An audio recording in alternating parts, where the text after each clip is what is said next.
When we started making the logbooks back in 2019, we just wanted to hear the stories of LGBTQ plus people all across Britain, but we didn't realise that we were actually building a community of listeners.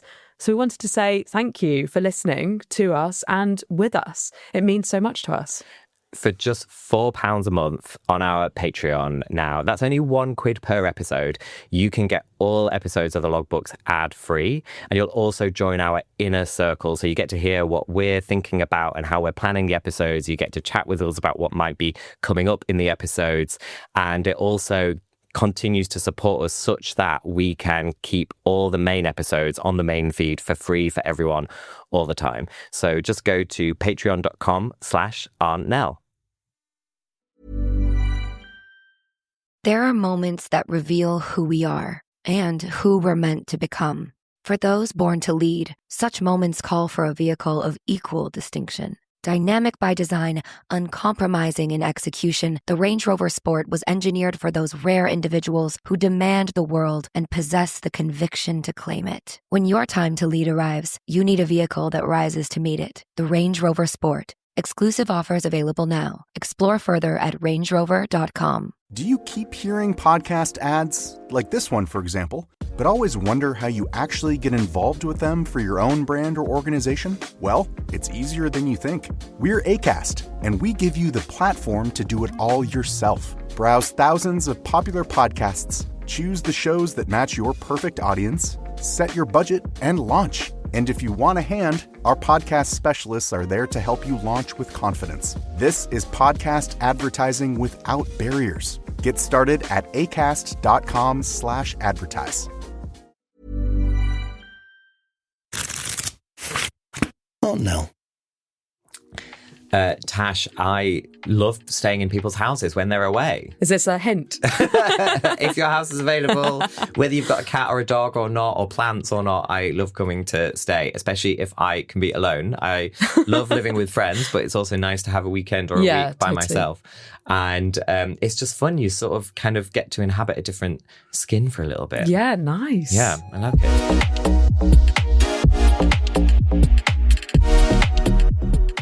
You're listening to the logbooks. We are Adam Zmith and Tash Walker. These are the stories of our lives.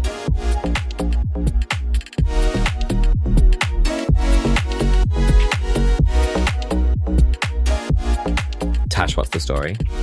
Oh, I've been in a little battle about a sycamore tree at the end of, well, not technically my garden, but my garden's split into two, and my upstairs neighbour has the back bit. You know, there's those three big trees at the bottom of the garden. Yeah. Well, he wants to chop one of the sycamore trees down. And I mean, it's literally been there for I think must have been there for 80 plus 100 years. Is he trying to build luxury flats? It's really strange. I don't know.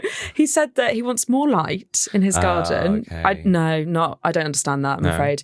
And he was going to plant an apple tree in its place. And I said to him, well, bleep, I'm not going to say his name. You can't do that. What about all the birds that live in there? There's a red spotted woodpecker that lives in there, Eurasian blue tits. I saw a coal tit the other day, robins, a jay. And I just... oh my God, not you, throwing all the actual bird names at him. And he's like, what? I just thought it was a bird. And so there's this little thing happening at the moment. And there is now a temporary tree protection order in place on the tree. Oh my God. Thankfully, so you're going through the council? I live in Hackney, which has recently had a Green Party mayor elected. And so I'm not the only one who wants to protect the tree. There are others. And so I'll find out in a couple of weeks, I think, whether that temporary tree protection order becomes permanent or not. Okay, well, listen out. I love trees. Save the trees. I'm queering it. It's tree time. Tree time. I'll tell you what, it is time for a break.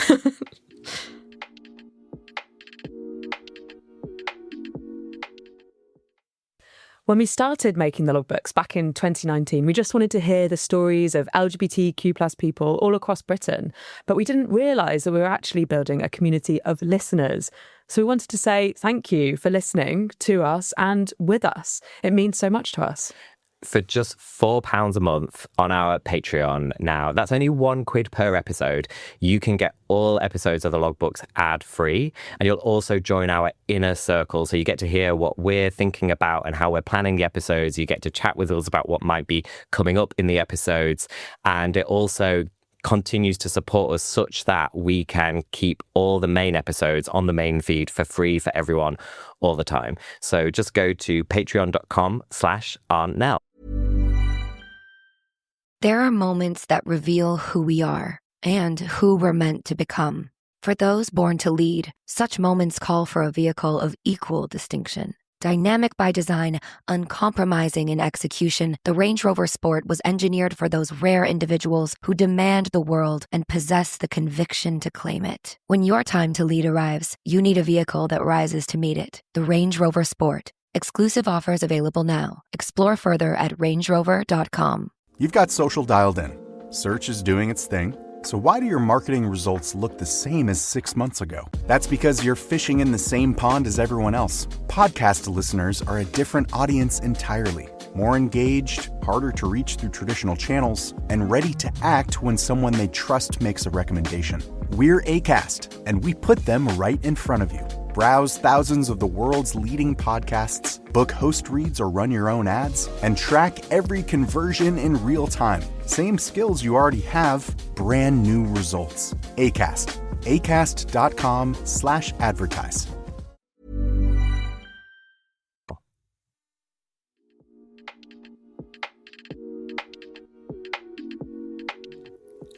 Tash, have you seen these pictures? Oh my God. Can you just describe some of these pictures that I'm showing? There's some kind of like alien, human, queer thing, and then like an amazing person in sort of like a cowgirl, baby blue outfit.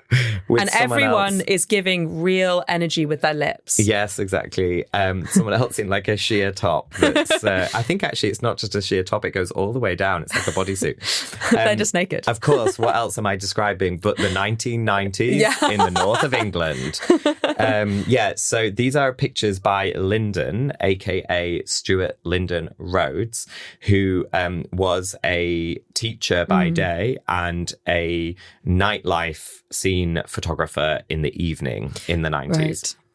And he was using the name Linden. Well, you're going to hear in this interview, we're going to listen to why Stuart used the name Linden, because that's what we've got to share today is this interview that I've done with Linden about taking those amazing photos. He's built this amazing, huge archive of 90s queer nightlife pictures. And I'd recommend looking at the Instagram as you're listening as well, because it really does help to bring the pictures to life, hearing how they all came about and the way that he documented that period of time. Yeah, that's a great idea. We'll put a link to the Instagram in the show notes. So this is my interview with Stuart Linden Rhodes. Hello, Stuart. It's really lovely to speak to you. How are you doing? I'm really good, Adam. Thank you. Yeah. Well and good. I feel like I'm meeting a legend, honestly. Do you get that all the time? People are like, are you Linden? Yeah, it's built up over the last 5 years, really. It's sort of like, I've started getting recognised, which is a bit strange, but there you go. Yes. Yeah, I bet. Well, okay, why don't you take me back to we'll go back to the period of the photographs soon, but I want to go back to when you first started to go through the photographs and like putting them online. Tell me about the story of that first of all. Yeah, well, it was in the dark days of COVID, and everybody else, I was absolutely insanely bored and scrambling around for things to do. You know, there's only so much. I think it was the winter one, really. The summer one, we were all sat in the garden drinking beers. But the winter one, because it was a good summer as well, wasn't it? Yeah, it was a really nice summer. But the winter one was tough, I think, on everybody. And I remembered that I'd got the negatives from the photographs in the 90s. In the attic, and 3 or 4 years before that, I'd even bought a flatbed scanner to start digitizing them. But of course, it's one of those jobs that you never get round to. So COVID seemed to be the perfect opportunity, and I spent the best part of a year digitizing nearly 9,500 photographs. Long and slow process. And then I thought, well, what shall I do with them? And I'm not a techie person in the slightest. So I started an Instagram account thinking a few people might like to see what they looked like 30 years ago. And it just took off. Yeah. And that's and the rest is history, as they say. It does remind me of it does remind me of Tash finding the logbooks in the attic at Switchboard in the crawl space, and then pulling them out and going like, whoa, there's loads of stuff here that's all about 80s and 90s, and in that case 70s as well, that is all of this like LGBTQ plus life from those earlier years, and we've got to share these with the world. It just there's such a striking resemblance between Tash finding those logbooks and then the podcast that we made, and then you rediscovering your own archive of photos. Yeah, it's interesting, isn't it, that we both found them in the attics and not in the closet. Yeah, exactly. Yeah, exactly.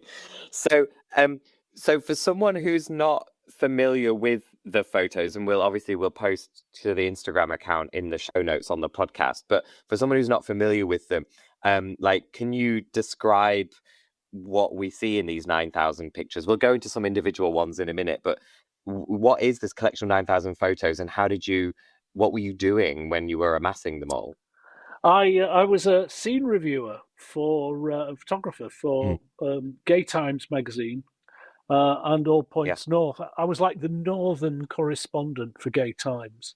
It's a wonderful chap called Bill Short, and he was their full-time scene reviewer and photographer, but he lives in Brighton. So we'd often meet in the north, and in the end, he just said, "Do you want to be the northern reviewer?" So I said yes, obviously. Yeah.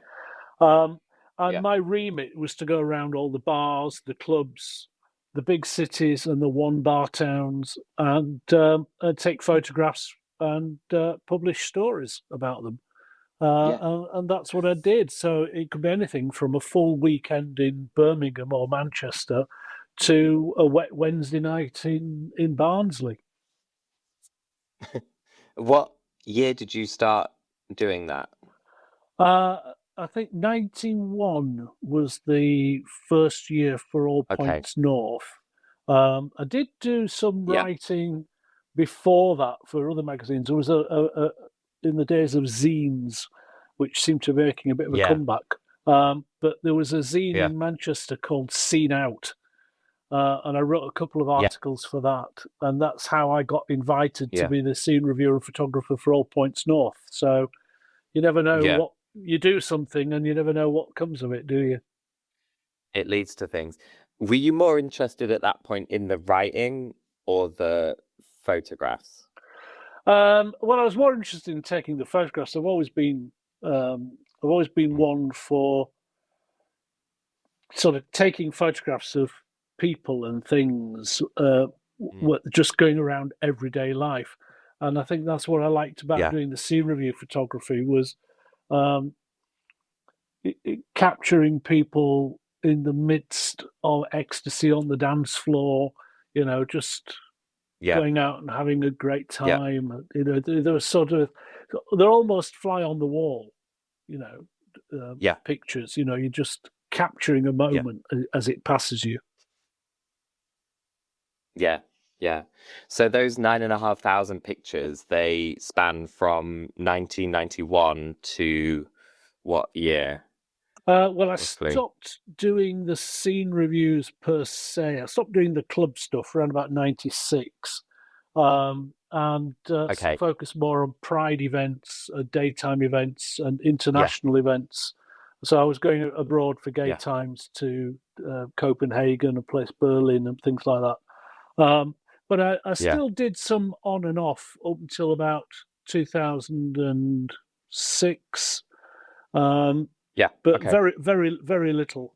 And I did decide I'd go and do Manchester Pride in 2023 and 2025, with an idea of sort of grabbing the Pride photos from 93 and 95 and doing an exhibition of them together, but it's not happened. So it was just one of those ideas. Okay. But it was enjoyable. Yeah. Okay.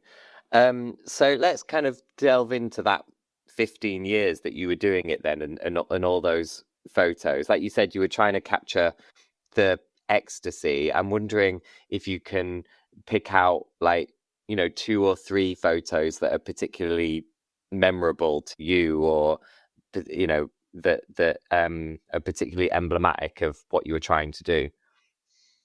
Yeah, I think there's a fabulous photograph of a drag queen with really big white hair in the picture, and it was a fundraiser night in Manchester for an event called Queer Up North. Obviously a pun on it's Grim Up North. She was amazing. That's a really just something about that photograph that I really, really like. Yeah. It captures the spirit of the event and that moment in time, which I really quite like.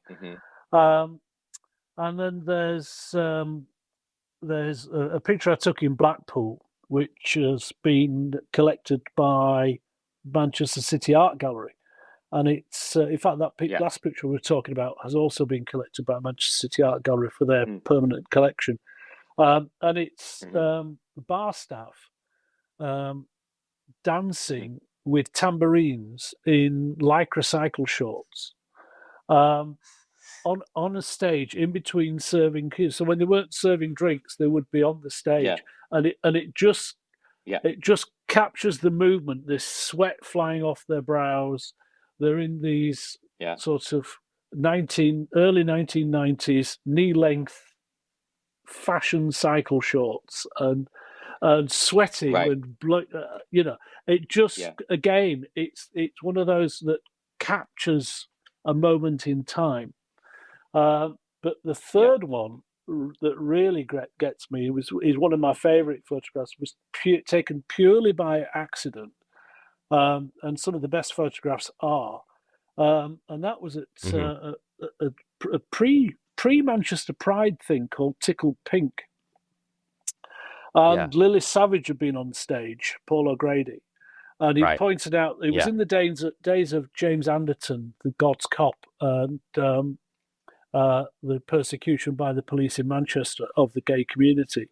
And he pointed out that there were some plainclothes police officers at the back of the park. What, Lily Savage pointed that out? Yeah. So the crowd turned and surged at these plainclothes police officers.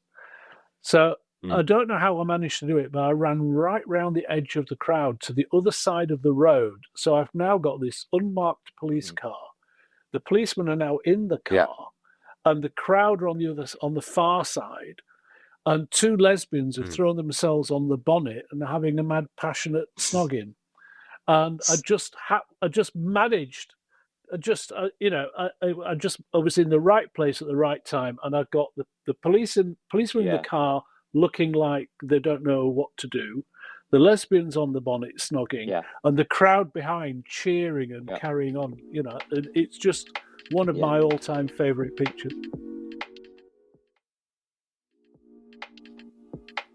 It sounds from those 3 that you've described, but also so many others from the collection that I've seen, that there's a spirit of silliness that pervades your work, I suppose I can say. Partly because it's nightlife, but also I think your eye is really interested in people being a bit ridiculous and a bit silly, whether it's in the face of authority, like with those lesbians kissing on the bonnet, or just as a way of celebrating and having a good time. And I wondered why you think that is a particular feature, that silliness of the pictures, but also of the scene that you were documenting. I don't know if it was silliness. It was we've just come out of the 1980s after the shock of the arrival of AIDS and HIV. And this, in a way, it's the 90s and the photograph. My remit was to take pictures of people having a good time. I wasn't a political photographer as such, although people now sort of say, well, the photographs are very political, but that's their choice. Political, so my remit was to take a picture of people having a good time. So there was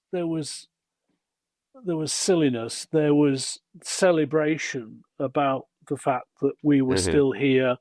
If you go back to sort of 1990, 91, gay scenes in the North were still behind closed doors and net curtains.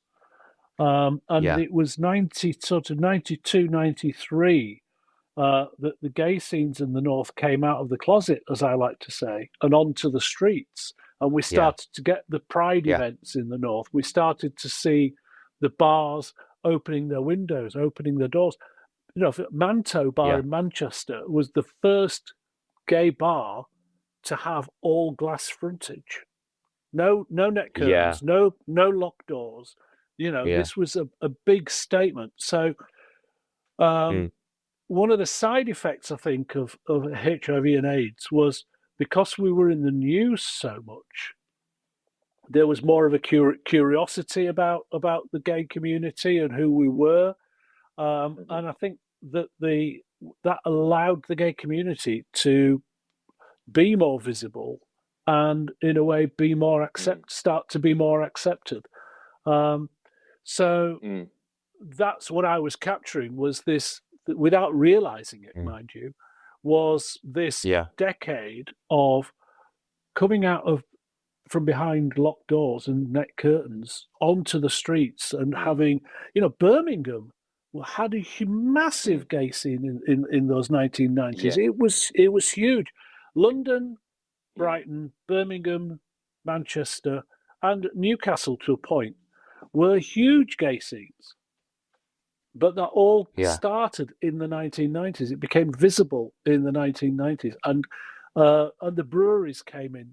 The pink pound, the phrase "the pink pound" arrived, and the big corporates realised that there was money being spent. These gays had no kids. They were dual income, no kids, dinkies as they were called.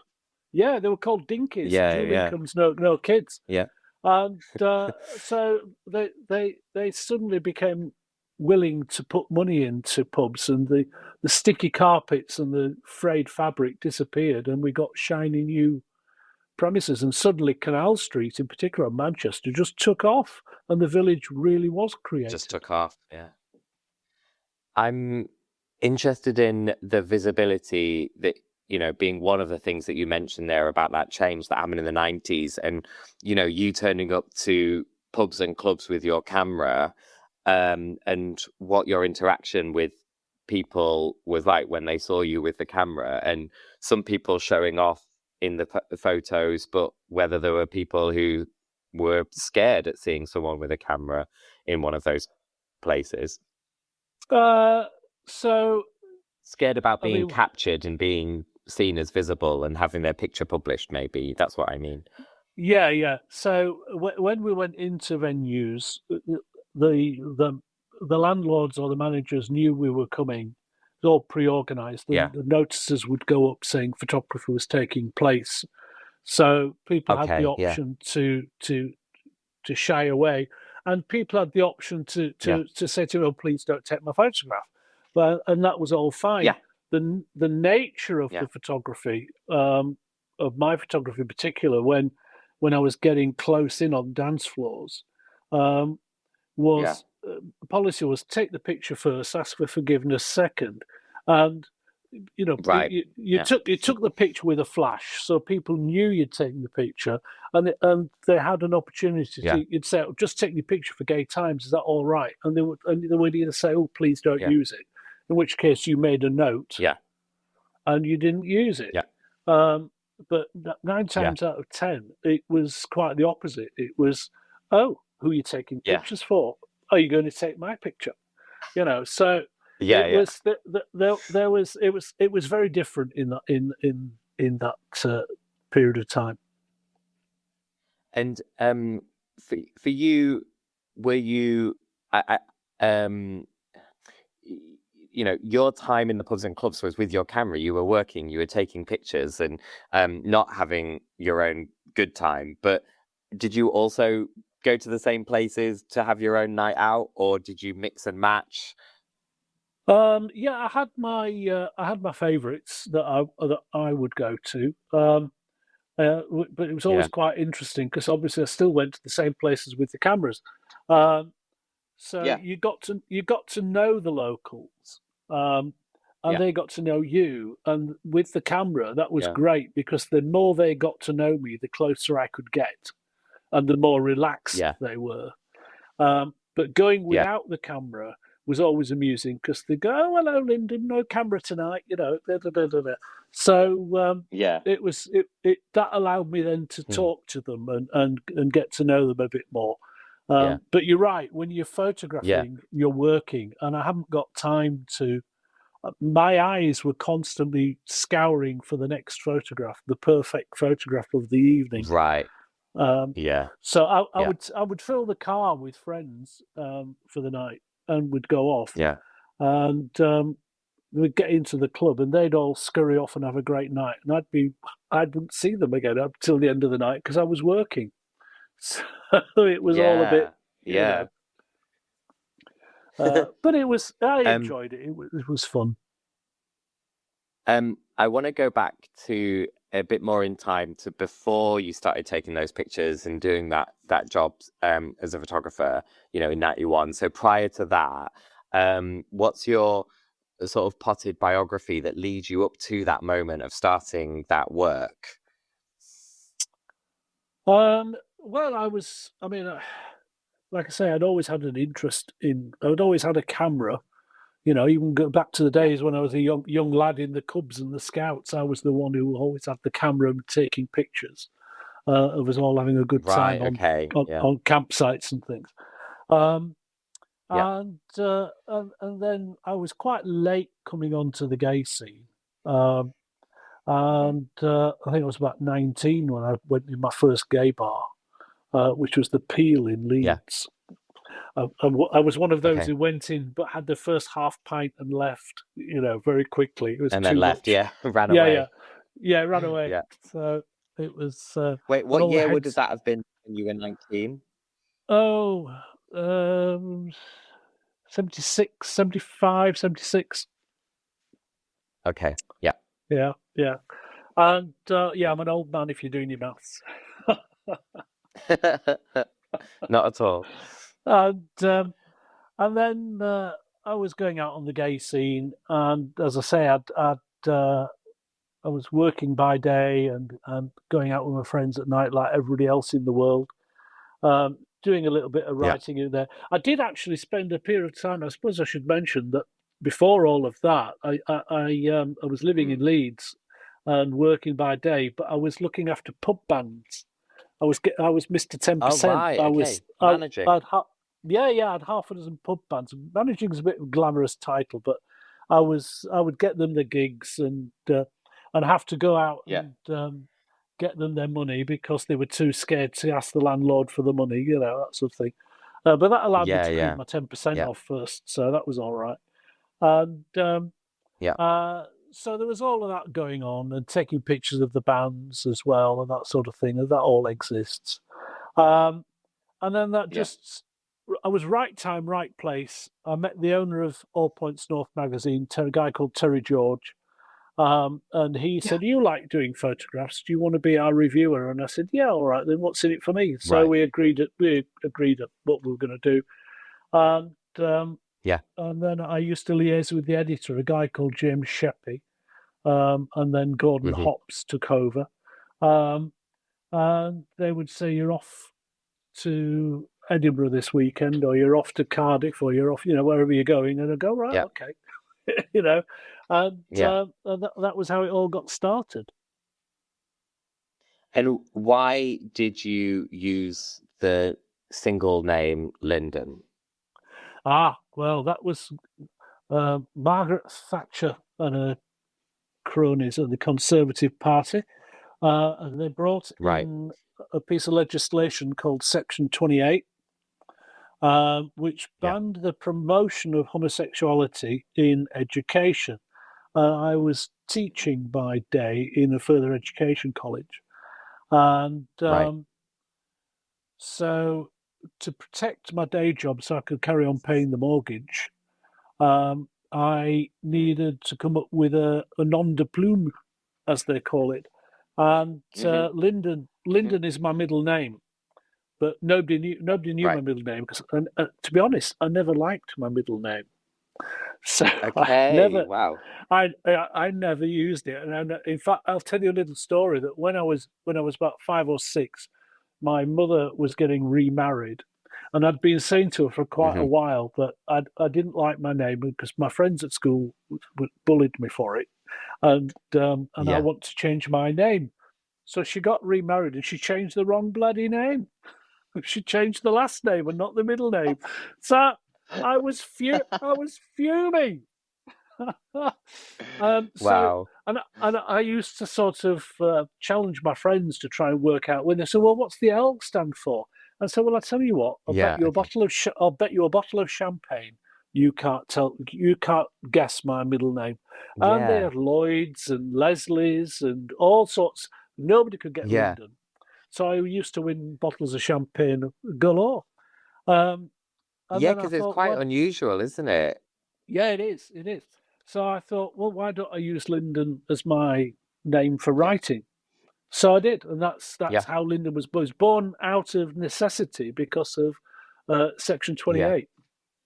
So some people have tried to sort of say, how do you feel? Go on.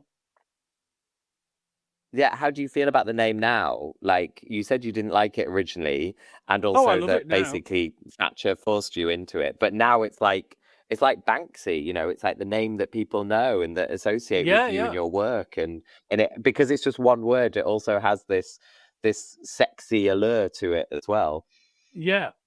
So that was the I think that was the editor at All Points North, and we were talking about, well, shall I be Stuart Linden? And they're going, oh no, Linden's much better. It's much more powerful on its own. So that's how we ended up using Linden. So now I'm perfectly happy with Linden. Now I've grown to quite like Linden. I missed him when he went. Yeah. You know, when I stopped doing all the writing, because you know the gay magazines. It's such a tragedy that the gay magazines went. They don't do the scene reviews anymore. They don't. You know. It's more difficult now, even with the internet. It's still more difficult to say, shall we go? Let's go to Birmingham for the weekend. Where is there to go? Well, you've got to. There isn't one magazine or one page that you can pick up with everything listed, and that's what the gay magazines were in the 90s. They were travel guides. And it's a shame. It's so that they true. went. I was thinking about that and about the differences in also the photography as well, like the style, or at least the style that I see in like club nights that I know or that I follow on Instagram, and how your window on that world now is Instagram. I mean, there was even a hot period which was sort of before my time in going out, but a hot period when people would take their own photos and upload them to Facebook.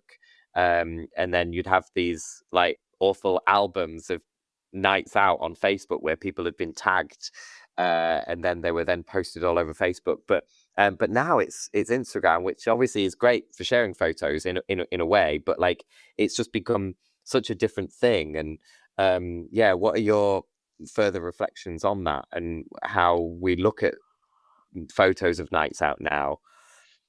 The pictures from the 90s that I took, the magazines wanted a certain look. They wanted a certain style of photograph, and you were shooting on film. So I'd shoot maybe 6 rolls of film, and there'd be 7 or 8 photographs used out of 6 rolls. Wow! So you know, So there's a lot of that's 6 rolls for one night, and you'd get 6 or 7, 8 photographs from that one night. Yeah. So, but I've still got all the negatives. Some of them were multi-burst. You'd take 10 frames of something or somebody to try and make sure they've not got their eyes closed or the tongue hanging out or something, looking a bit weird.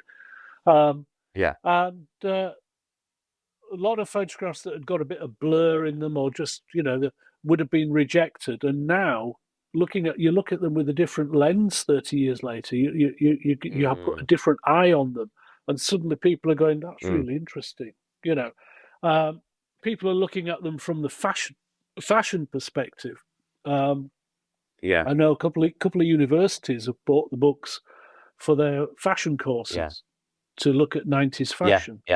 I've got 3 photographs going in at the Tate Britain in October for the new exhibition starting, the 90s in art and fashion.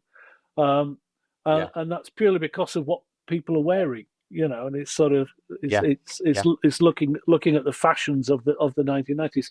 So reflecting on those photographs now, you look at them in a very different way. I do worry about modern photography, being shot all digitally on on people's phones, and then this trend of what's the worry? What makes you worried there? Well, they're putting filters on them, which is fine, but they've got the big pouty lips or whatever they're going to do to them. Yeah. And I say, well, that's fine. Yeah. But for goodness sake, save that as a copy and keep the original, because otherwise, if the Martians come in 30 years' time, they're going to think we're all a little bit odd. So, and again, it's that we look back at our past and our photographs from our own childhood, even if you look backwards, and you look at them in a different way to what you did when you took them. Yeah, and I think that's the thing. So modern photography is fine. Filter it all you want, but keep the original. Yeah, I think it's so interesting. Well, I think that's probably all I've got time for. I mean, I could carry on talking to you for hours, Stuart, but let's leave it there. Where can people see the photos and buy the book? Books, actually, plural. Tell us about the books and where can people get them and stuff. So there's currently 2 books. The third one is in the pipeline. The first one is Linden Archives, Out and About with Linden, a queer archive of the North. And the second book is simply called Linden Archives, available from pariahpress.com or good bookshops, as they say. You can see the archive on Instagram is the best place. It's at Linden Archives. And you can see them there to your heart's content. Great. Well, thank you so much for coming on the Logbooks podcast and telling me about it. Thank you. My pleasure.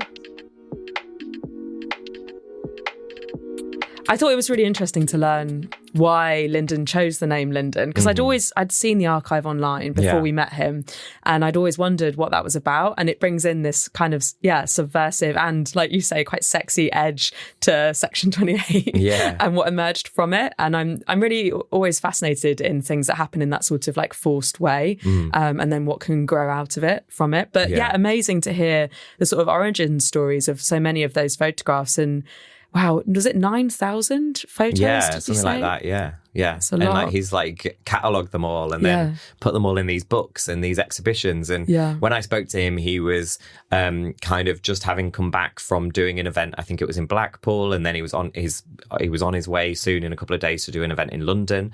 Like, he keeps getting invited to talk about the work and to show the work. And it's kind of funny that it's got this second life now. It was there in the magazines in the 90s, and now it's out there in books and in talks and exhibitions. And he's just going around all over the place sharing it. So it's great to hear it's really good to hear. And it does make me think about lots of the work that we do, where we dive into archives and create a second life from something that already existed for a separate purpose in the first place. But I did also want to highlight something that he said about how everyone was bored during COVID.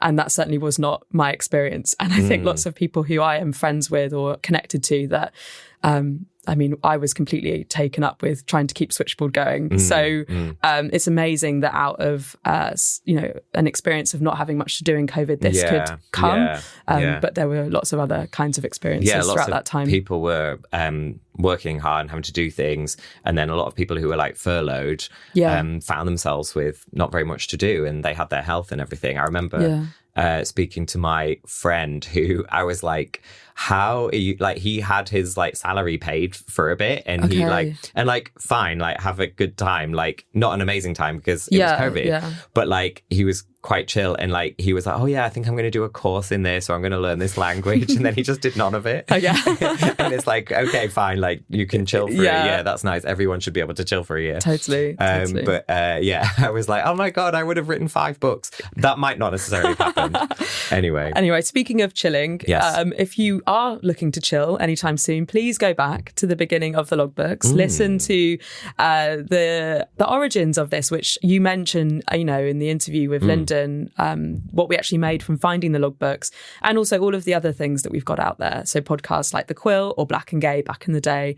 Lots to do in your chill time, which is very important. It is very important. And I was in an email exchange recently with someone who was mentioning The Quilt. This is a person who lives in Wales and had sort of just come across The Quilt. And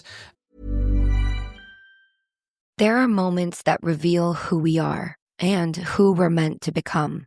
For those born to lead, such moments call for a vehicle of equal distinction. Dynamic by design, uncompromising in execution, the Range Rover Sport was engineered for those rare individuals who demand the world and possess the conviction to claim it. When your time to lead arrives, you need a vehicle that rises to meet it. The Range Rover Sport. Exclusive offers available now. Explore further at rangerover.com. Here's a tip for you. There's a podcast out there with fans waiting to be your next customer.